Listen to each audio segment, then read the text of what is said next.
मैं 2 बार डिस्कनेक्ट हो गया। मैंने चेंज कर दिया अपना, ये क्या बोलते हैं, वाईफाई चेंज कर दिया। होप सो कि अभी बेटर इंटरनेट कनेक्शन आएगा हम लोगों को। ओके, मैं ये सवाल पूछ रहा था कि जब ए बॉडी को बी बॉडी से रब करेंगे तो चार्ज इलेक्ट्रॉन ए से बी में ट्रांसफर हो जाएगा। कौन खींच रहा लाइन है? हाँ, डोंट डू दिस, ट्राई मत करो कुछ भी। तो बताओ मेरे को, चार्ज कहाँ से कहाँ पे ट्रांसफर होगा? When a neutral body is rubbed against another neutral body, some electrons are transformed from one to other. किस बॉडी से किस बॉडी पे ट्रांसफर होगा इलेक्ट्रॉन? बता सकते हो मेरे को? Any intelligent guess? मटेरियल पे डिपेंड करेगा कि कौन सा इलेक्ट्रॉन एक्सेप्ट करेगा और कौन सा डोनेट करेगा। यहाँ पे तो दोनों ही क्या बोलते, कोई इलेक्ट्रॉन एक्सेप्टर इलेक्ट्रॉन डोनर तो है नहीं। हाँ, कुछ वैसा ही होगा। अरे ये क्या कर रहे हो यार तुम लोग? हाँ,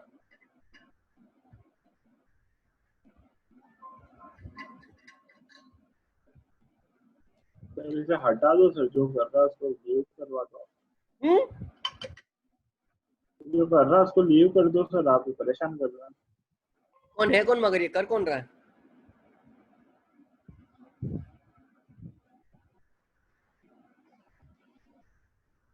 मेरे को क्या मालूम कौन कर रहा है?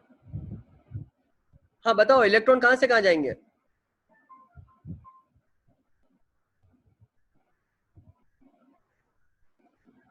The body which holds electron tightly draws some electrons, and the body which cannot hold electrons tightly loses some electrons. That's all. That is only the criteria. जो बॉडी ज्यादा टाइटली इलेक्ट्रॉन को होल्ड करेगी relatively दूसरी body से, वो तो electron gain करेगी, और जो रिलेटिवली लेस होल्ड कर पाएगी इलेक्ट्रॉन, वो इलेक्ट्रॉन लूज करेगी। Okay,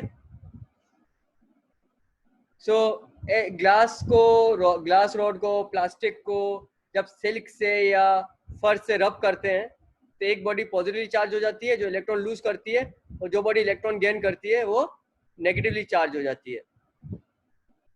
is this clear? बहुत सिंपल था ये। Charging by conduction. Okay, this has lot of concepts involve in it, but हम इसको बहुत सरफेस लेवल पे करेंगे। हमने क्या किया है, एक कंडक्टर लिया ए जो ऑलरेडी चार्ज है, और एक कंडक्टर बी है जो अनचार्ज है, ठीक है, और दोनों को थोड़ा दूर दूर रखा है। फिर बाद में क्या किया, दोनों को कनेक्ट कर लिया एक वायर से, कंडक्टर से। तो क्या होगा, ए से बी की तरफ चार्ज फ्लो होगा। जो भी कर रहा है, मैं बोल रहा हूं कि अपने लैपटॉप या मोबाइल से खेलना बंद कर दो and don't disturb the class.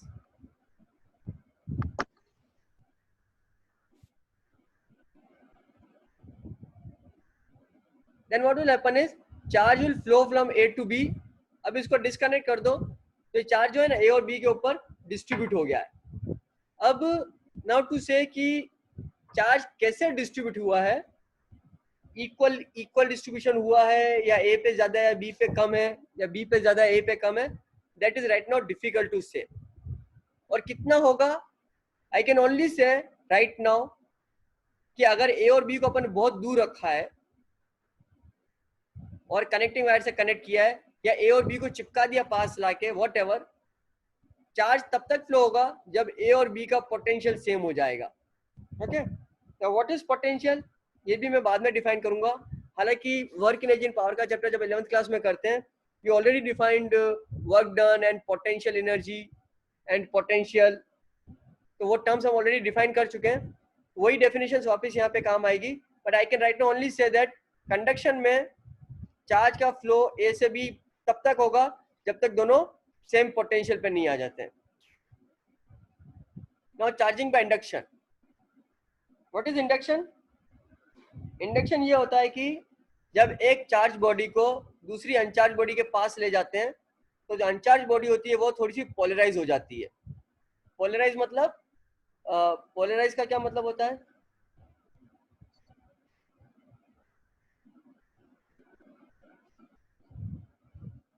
Kashish, polarise का क्या मतलब होता है?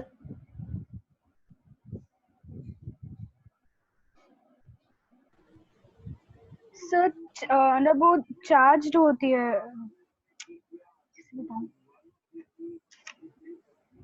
मिकदाद, पोलराइज का क्या मतलब होता है? तो चार्ज इंड्यूस हो जाता है सेकंड बॉडी में। नहीं नहीं नहीं, पोलराइज का मतलब क्या होता है? सकीना,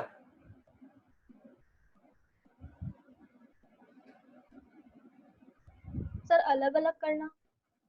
अलग अलग किसको अलग अलग करना?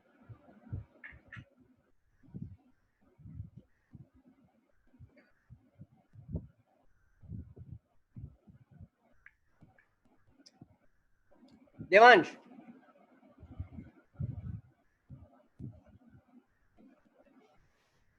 पोलराइज का मतलब होता है जब भी हमारे पास कोई न्यूट्रल बॉडी होती है तो उसका पॉजिटिव सेंटर और नेगेटिव सेंटर एक दूसरे पे ओवरलैप करता है, अगर वो पहले से पोलराइज नहीं है तो।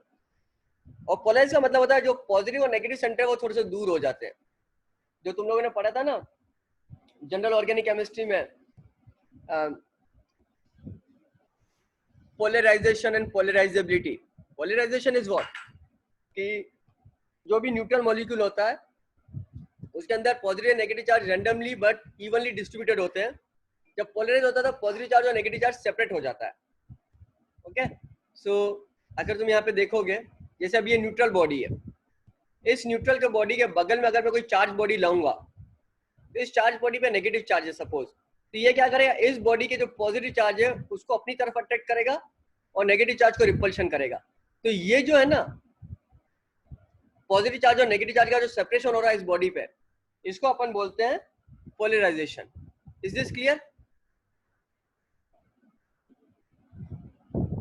फिर हमने क्या किया, एक दूसरी अनचार्ज बॉडी को इसके पास लाके चिपका दिया, तो क्या हो गया, ये जो नेगेटिव चार्ज था ना ये बिल्कुल फार एंड पे चलेगी रिपल्शन की वजह से।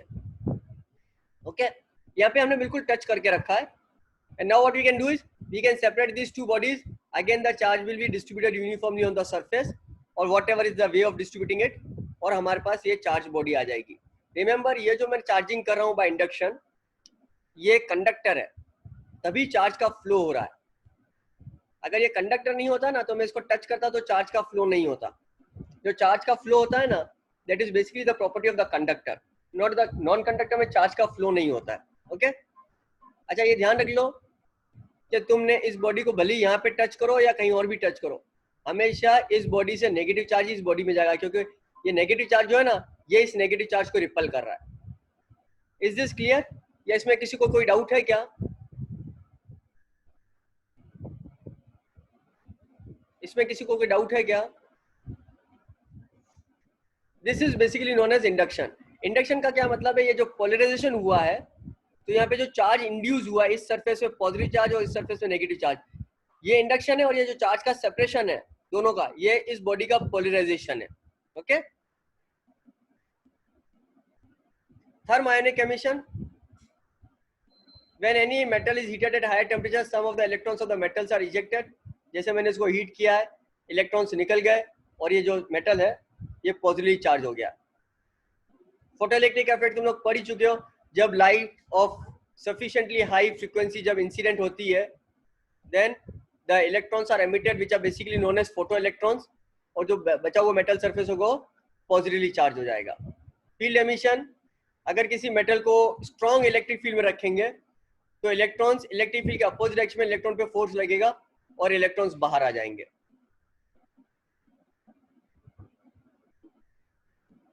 ये मैंने बहुत स्पीड से इसको कवर कर लिया है।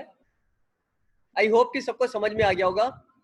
बेसिकली दो मेथड जो इंपॉर्टेंट थे इसमें, वो था charging by conduction and charging by induction. Can someone tell me, जो मैंने चार्जिंग बाय कंडक्शन और चार्जिंग बाय इंडक्शन बताया उसमें क्या क्या डिफरेंसेस है? आप आराम से बोलना शुरू कर लो ताकि we can quickly move ahead, rather than मैं नाम से बोलूं। कोई भी एक जना दो जने बोलना शुरू कर दो। What is the difference between charging by induction and charging by conduction? Sir induction के केस में दोनों बॉडीज न्यूट्रल थी, कंडक्शन के केस में एक बॉडी चार्ज थी, और इंडक्शन से दोनों चार्जेस क्रिएट कर सकते हैं, पॉजिटिव नेगेटिव, और कंडक्शन से सिर्फ एक ही चार्ज क्रिएट होगा। ओके, और किसी के पास कोई आंसर?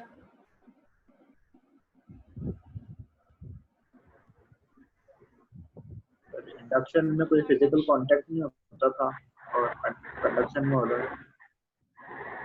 ओके,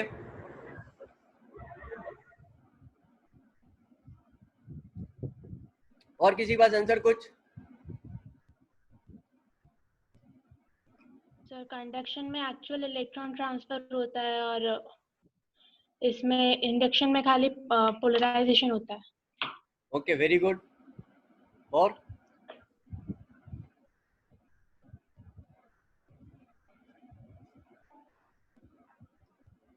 इंडक्शन में two bodies are close to each other but do not touch each other, while in conduction we touch them or we connect them by the metallic wire so that the charge will flow from one body to another body.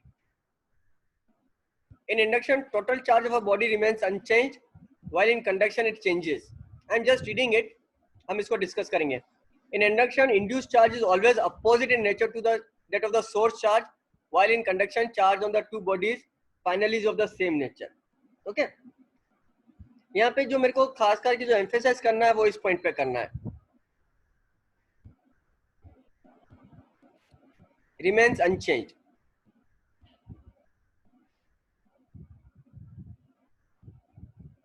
Total charge of a body.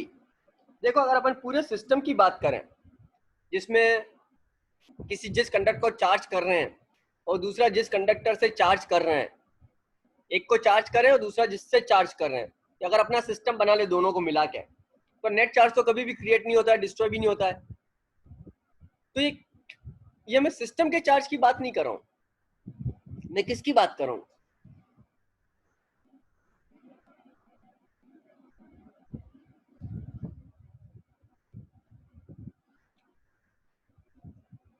यहाँ पे मैं जिसकी बात कर रहा हूँ ना, मैं उस बॉडी की बात कर रहा हूँ जिसको अपन चार्ज कर रहे हैं.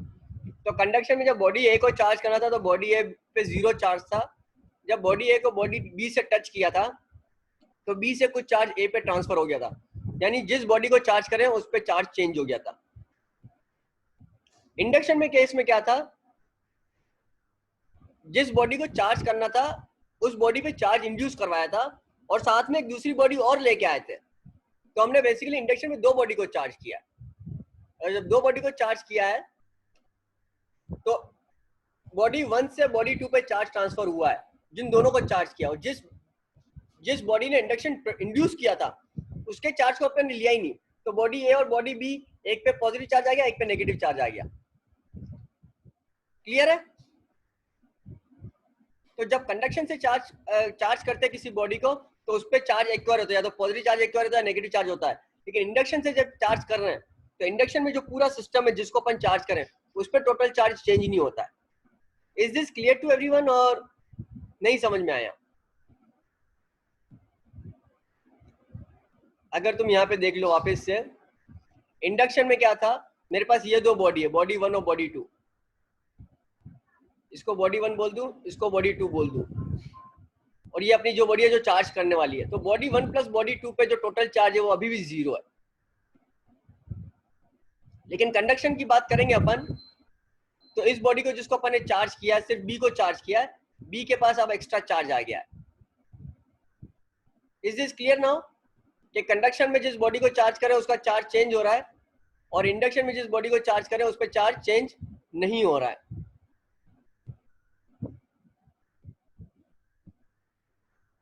Okay, and there is one more thing. That concept is known as grounding or earthing. Grounding में क्या होता है कि किसी भी कंडक्टर को अगर तुम वायर से कनेक्ट करके अर्थ से कनेक्ट कर दोगे, तो अगर कंडक्टर आइसोलेटेड है तो उस कंडक्टर पर जो भी एक्सेस चार्ज होगा ग्राउंड में फ्लो हो जाएगा. Note down this definition very precisely. मैंने क्या बोला है, अगर कोई आइसोलेटेड कंडक्टर है मेरे पास, आइसोलेटेड कंडक्टर, और अगर उस पे एक्सेस चार्ज है तो सारा का सारा चार्ज ग्राउंड में फ्लो हो जाएगा. दूसरा पॉइंट, अगर कंडक्टर आइसोलेटेड नहीं है यानी उसके सराउंडिंग में भी चार्जेस है, अगर तुम उसको ग्राउंड करते हो तो कंडक्टर का पोटेंशियल 0 हो जाएगा. तब मैं ये नहीं बोलूंगा कि सारा चार्ज कंडक्टर से एक्सेस चार्ज ग्राउंड में फ्लो हो जाएगा, मैं ये बोलूंगा कंडक्टर का पोटेंशियल जीरो हो जाएगा।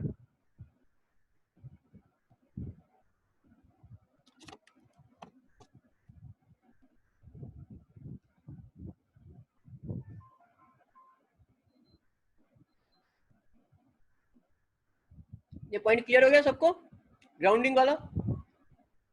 तो मेन ड्राइविंग फोर्स जो ग्राउंडिंग का है ना, अर्थिंग का, वो ये होता है कि किसी भी चीज को ग्राउंड करोगे तो जो अल्टीमेट पॉइंट है ना वो ये है कि जिस भी बॉडी को ग्राउंड किया है उसका पोटेंशियल जीरो करना है, उसका चार्ज जीरो करना नहीं है, उसका पोटेंशियल जीरो करना है। और ये हम पोटेंशियल के चक्कर में बहुत डिटेल में स्टडी करेंगे, बट कभी कभी मैं grounding and earthing word use कर लूंगा यहाँ पे सवाल सॉल्व करने में, इसीलिए मैंने इस पॉइंट को यहाँ पे एम्फेसाइज किया। Otherwise there was no point in discussing earthing and grounding here. Coulomb's law, same as what you have studied in the gravitation Newton's law. Two charges Q1 and Q2 will experience the force which is proportional to the product of the charges, inversely proportional to the square of the distance between them. So combined we can say F is proportional to Q1 Q2 upon R square. तो एक proportionality constant K आ जाएगा, F is equal to K Q1 Q2 upon R square. Okay? मैं generally K use नहीं करूंगा, generally K use करूंगा, पर तुम लोगों को हमेशा K की जगह 1/4 पाई एप्सिलॉन नॉट यूज करना चाहिए, क्योंकि K को हम कभी कभी डाइलेक्ट्रिक कांस्टेंट जैसे भी यूज करते हैं सवालों में, तो फिर ये वाला K और वो वाला K कंफ्यूजन हो जाता है। So I prefer that you use 1/4 pi epsilon naught. तो इस K की वैल्यू 9 × 10⁹ न्यूटन मीटर स्क्वायर पर कूलम स्क्वायर। इसको सॉल्व करेंगे तो एप्सिलॉन नॉट की वैल्यू आ जाती है 8.854 × 10⁻12 कूलम स्क्वायर पर न्यूटन मीटर स्क्वायर। अगर ये रेगुलर क्लास होती तो मैं तुम सब लोगों को इसके यूनिट डायमेंशन डिराइव करने के लिए बोलता, but right now I am skipping it. Assume कि डायमेंशन वाला पार्ट हम लोग बाद में जब फिजिकली क्लास में रहेंगे तो कर लेंगे। This epsilon naught is known as permittivity of the vacuum और permittivity of the free space. अगर अपन किसी मीडियम में ले लेंगे दोनों चार्जेस को, तो एप्सिलॉन नॉट की जगह एप्सिलॉन काम में आ जाएगा, और एप्सिलॉन को बोलेंगे permittivity of the medium. Epsilon को क्या बोलेंगे? Permittivity of the medium.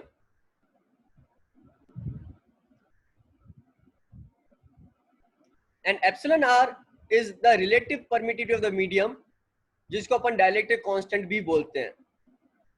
ये relative permittivity of the medium epsilon R को हम कभी कभी डाइलेक्ट्रिक कांस्टेंट को K से भी डिनोट करते हैं।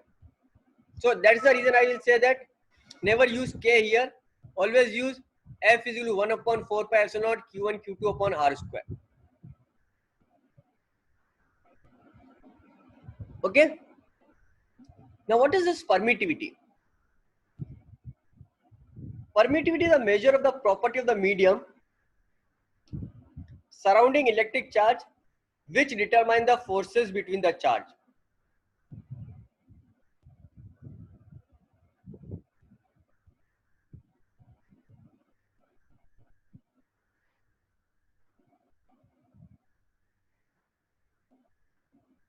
Now if you see, there is a slight deviation here from the Newton's law of gravitation. Newton's law of gravitation अपन बोला था F is equal to G m1 m2 upon R square. That G was a universal gravitational constant. यानी कि अगर दो मास को के बीच का अगर तुम फोर्स मेजर करोगे, चाहे वो दो मास पानी में रखे हो, चाहे वो दो मास वैक्यूम में रखे हो, या दो मास किसी और मीडियम में रखे हो, हमेशा उनके बीच का जो फोर्स रहेगा ना वो हमेशा सेम रहेगा। लेकिन चार्ज के केस में ऐसा नहीं होता है। अगर चार्ज को अलग अलग मीडियम में ले जाएंगे तो दोनों चार्ज एक दूसरे पर अलग अलग फोर्स, दोनों चार्ज अलग अलग मीडियम में चार्जेस पे अलग अलग फोर्स लगेगा, because the medium is also deciding कि एक चार्ज दूसरे चार्ज पे कितना फोर्स लगाएगा। Now the medium is also playing that role. तो उस मीडियम की जो प्रॉपर्टी है जिसकी वजह से जो फोर्स का डिटर्मिनेशन हो रहा है, that property is known as permittivity. Okay, तो हम लोग तो जनरली क्या करेंगे, एप्सिलॉन को एप्सिलॉन आर एप्सिलॉन नॉट लिखेंगे। So this value of the relative permittivity epsilon R varies between 1 to infinity. That means epsilon की वैल्यू एप्सिलॉन नॉट से हमेशा ज्यादा होगी। ये एप्सिलॉन नॉट जो मैंने बोला ना, ये epsilon not, this is basically permittivity of vacuum और permittivity of free space. And for all practical purpose we say that air की परमिटिविटी और वैक्यूम की परमिटिविटी सेम है, यानी एयर के लिए जो है ना एप्सिलॉन आर की वैल्यू हमेशा 1 होगी.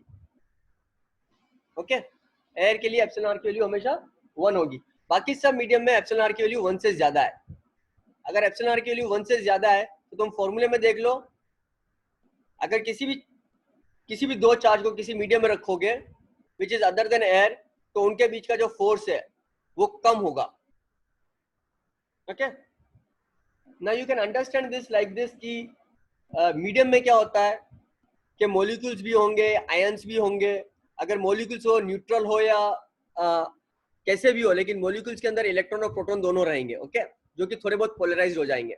So what these molecules and these ions in the medium can do is they can shield both the charges. और दोनों चार्ज को जब शील्ड कर देंगे तो उनके शील्डिंग की वजह से उन दोनों की जो फोर्स ऑफ अट्रैक्शन थोड़ा सा कम हो जाएगा. This is basically known as, this property is basically known as permittivity. आ गया समझ में परमिटिविटी क्या है? जबकि ग्रेविटेशन में ऐसा कुछ था ही नहीं, मास को शील्ड करने के लिए कोई ऐसा मास था ही नहीं. यहाँ पे तो पॉजिटिव चार्ज को शील्ड करने के लिए नेगेटिव चार्ज को सराउंड कर लेंगे जो मीडियम में होंगे, और नेगेटिव चार्ज को शील्ड करने के लिए नेगेटिव चार्ज के जो पॉजिटिव चार्ज होंगे वो उसको सराउंड कर लेंगे. Is this clear? इसका थोड़ा सा हिंट मैंने तुम लोगों को ऑर्गेनिक केमिस्ट्री के चैप्टर में दिया था when I said the effect of solvent in SN1 and SN2 reaction. वहां पे भी सेम यही चीजें होती थी. Is this clear to everyone? आगे चले. Okay, 2 point charges 2 microcoulomb and 5 minus 5 microcoulomb. अब ये देखो, ये माइक्रोकुलम ले रहा हूं मैं क्योंकि coulomb is a very big unit.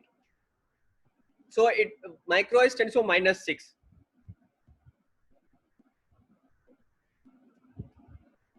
and Q2 minus 5 microcoulomb are separated by distance x is 100 centimeter. Find the magnitude and the nature of force between the two charges. तुम ही लोग खुद सॉल्व करो pen paper लेके. Force is equal to 1/4 pi epsilon naught Q1 Q2 upon R square, and give me the magnitude of this force. Do fast.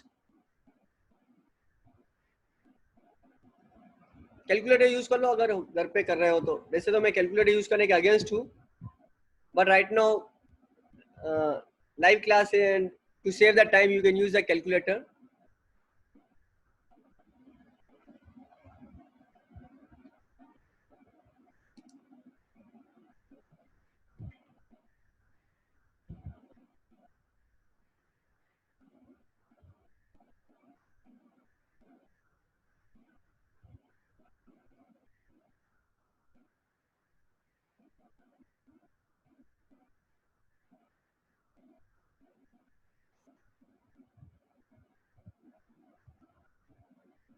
बाकी सब लोग answer दो फटाफट.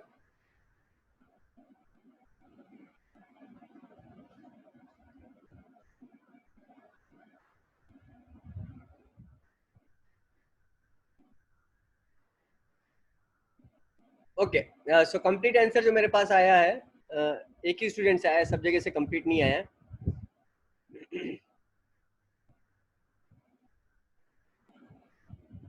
It is 9 into 10⁻⁻² Newton. Okay, and the force is attractive in nature because these are two opposite charges, so they will attract each other. 10⁻⁶ नहीं हो सकता. Remember यहाँ पे माइक्रो कुलम्ब है, तो ये 10⁻⁶ यहाँ पे आएगा, ये भी 10⁻⁶ आएगा, और ये 100 सेंटीमीटर है. तुम्हारे को इसको मीटर में चेंज करना पड़ेगा. ओके, सो जिन लोगों ने मीटर में चेंज नहीं किया है या माइक्रो का सही यूज नहीं किया है, उनके आंसर में ये 10⁻² के फैक्टर का डिफरेंस आ सकता है. Okay, so I am moving ahead. बाकी सब लोगों को स्पीड से सॉल्व करना चाहिए था. And because force is a vector quantity, it's better that we use a vector equation.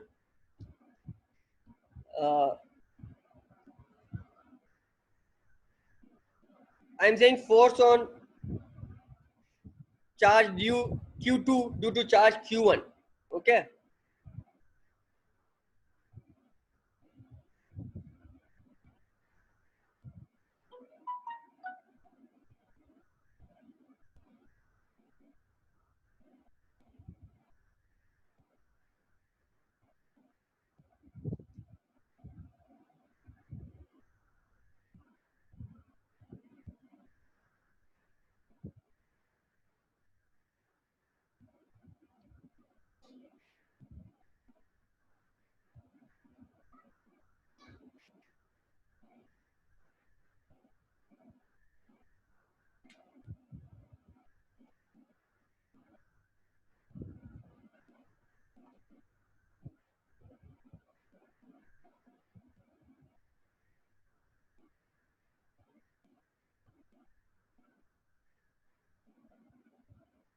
this is q1 and this is q2.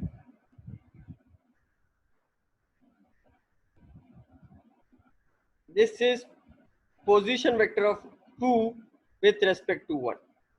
Okay, so I will say force on 2 due to 1. Okay, ये तुम लिखने का तरीका है, तुम किसको क्या लिखते हो. I am saying this is force on 2 due to 1 is equal to k q1 q2 upon r cube position vector of 2 with respect to 1. तुम्हें बोलना पड़ेगा r21 means position vector of 2 with respect to 1. So r21 का direction ये है, इसका मतलब force on 2 due to 1 का direction ये आ रहा है मेरे का. और मैं इसको ऐसे भी लिख सकता हूँ, यूनिट वेक्टर लिखूंगा तो force on 2 due to 1 is k q1 q2 upon r square, r position vector of 2 due to 1 का यूनिट वेक्टर. नो ठीक है, चलो मैंने ऐसे ले लिया. So either you will write r cube, नीचे r क्यूब लिखा है तो यहाँ पे मैंने यूनिट वेक्टर वाले के पूरा का पूरा वेक्टर लिया है, और जब मैंने यूनिट वेक्टर ले लिया है तो नीचे r स्क्वायर आ गया. सो और ये डायरेक्शन कौन सा आ रहा है, ये वाला आ रहा है. अगर q1 q2 का सेम साइन है तो q1 is positive q2 is positive, तो ये वापस से पूरा टर्म पॉजिटिव हो जाएगा. That means the force will be in this direction. अगर q1 q2 अपोजिट डायरेक्शन में then this term will be negative. Sorry, q1 q2 opposite sign के, then this term will be negative. तो ये term negative हो जाएगी तो force का direction r12 के अपोजिट आ जाएगा. So this will also give us whether the two charges attract each other or whether the two charges repel each other. तो अगर दोनों पॉजिटिव है या दोनों नेगेटिव है तो फोर्स अपोजिट डायरेक्शन होगा, एक दूसरे को रिपेल करेंगे. और अगर एक पॉजिटिव और एक नेगेटिव है तो एक दूसरे को अट्रैक्ट करेंगे. अगर मैं q1 पे फोर्स निकालता तो अपन ये वाला एरो बनाते हैं, and this will be position vector of 1 with respect to 2. Okay, ये कन्वेंशन सबको आता है वेक्टर वाला? सब लोग कंफर्टेबल इस कन्वेंशन से या प्रॉब्लम है इस कन्वेंशन में कुछ? मुस्तफा? हाँ सर. किसी को प्रॉब्लम नहीं है? खुश? Are you comfortable with this convention? मैं इसलिए पूछ रहा हूँ, मैं इसलिए बोल रहा हूँ क्योंकि कभी कभी क्या होता है, जैसे मैंने क्या बोला, मैंने बोला r21 is position vector of 2 with respect to 1. Okay, मैंने ऐसा बोला है. कभी कभी कुछ बुक में क्या होता है, इसको position vector of 1 with respect to 2 define कर लेते हैं. So it's all up to you कि तुम लोग जो लिखते हो उसको डिफाइन कर लो. अगर तुमने जो लिखा है उसको डिफाइन कर लिया है तो कोई प्रॉब्लम नहीं होनी चाहिए अपने को. Is this clear to everyone now?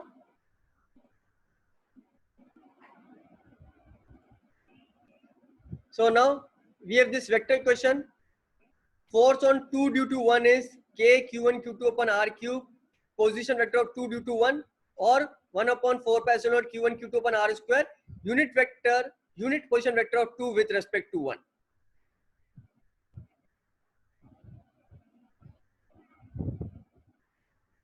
Problem हम लोग सॉल्व नहीं कर पाएंगे क्योंकि क्लास में टाइम नहीं बचा है. So just note down this problem. This is a homework for you guys. तुम लोग करके इसको मेरे को सबमिट कर लो. मेरे को काफी स्टूडेंट ने कल होमवर्क सबमिट कर दिया है, कल का सबका नहीं आया है. और मैंने एक स्टूडेंट का होमवर्क है जिसमें उसने गलती की है, उसको ग्रुप में भेजा है. यू फाइंड आउट कि उसमें कहाँ 2 जगह मिस्टेक हुई है, and then I will discuss those 2 problems in the class tomorrow morning. अच्छा, कल अपनी क्लास जो है ना सुबह 8 बजे है काइनेमेटिक्स की. कल अपनी रिवीजन क्लास है 11th क्लास की काइनेमेटिक्स की सुबह 8 बजे. और कल हम केमिकल इक्विलिब्रियम का रिवाइज करेंगे. तो कल हमारा 11th का रिवीजन क्लास है, रिमेंबर. ठीक है, मैं तो हमें भी अटेंड करनी है क्लास. हाँ, क्यों नहीं करनी है? दूसरे बच्चों के लिए थोड़ी है, मेन तो तुम लोगों के लिए रिवीजन एक्चुअली. कौन फरदीन बोल रहा है क्या? हाँ सर. हाँ, नहीं, तू और देवांश और विदित अगर तुम चाहो तो स्किप कर सकते हो. तुम तीनों को स्किप कर सकते हो.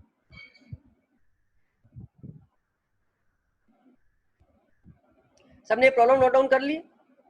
Remember this problem is very simple. You don't try to find out component by some weird method. अगर कंपोनेंट निकालने ना तो तुम लोगों को सीधा सीधा क्या बोलते हैं, जो वेक्टर फॉर्म में मैंने कूलम्ब्स लॉ दिया है उसको यूज करोगे ना तो सवाल बहुत इजीली हो जाएगा. ओके सब लोग इसको करके आज ही सबमिट करो होमवर्क. अच्छा सब लोगों ने टेस्ट दिया क्या? किसी को कोई प्रॉब्लम आई क्या ऐप पे टेस्ट देने में आज? सर मैंने नहीं दिया, मुझे कोई मैसेज भी नहीं आया और कुछ नोटिफिकेशन भी नहीं आई कौन? कशिश? टेस्ट की. यस सर, मुझे खाली 30th में के टेस्ट की नोटिफिकेशन आई है और इससे पहले 14th में एक मैसेज है, उसके बीच में कुछ भी नहीं आया. ऐसा नहीं हो सकता है क्योंकि मैं तो क्या बोलते हैं सबको असाइन ऑल करता हूँ, इंडिविजुअल को असाइन नहीं करता हूँ टेस्ट. तो तुम्हारे को भी असाइन. मेरे पास भी नहीं सर, मैसेज नहीं आया सर. आपका ग्रुप में मैसेज देखा था, उसके बाद ही ऐप खोल के देखना पड़ा. एसएमएस किसी को भी नहीं आया है. एसएमएस किसी को भी नहीं आया है. ऐप में ही नोटिफिकेशन है, एसएमएस नहीं भेजा मैंने.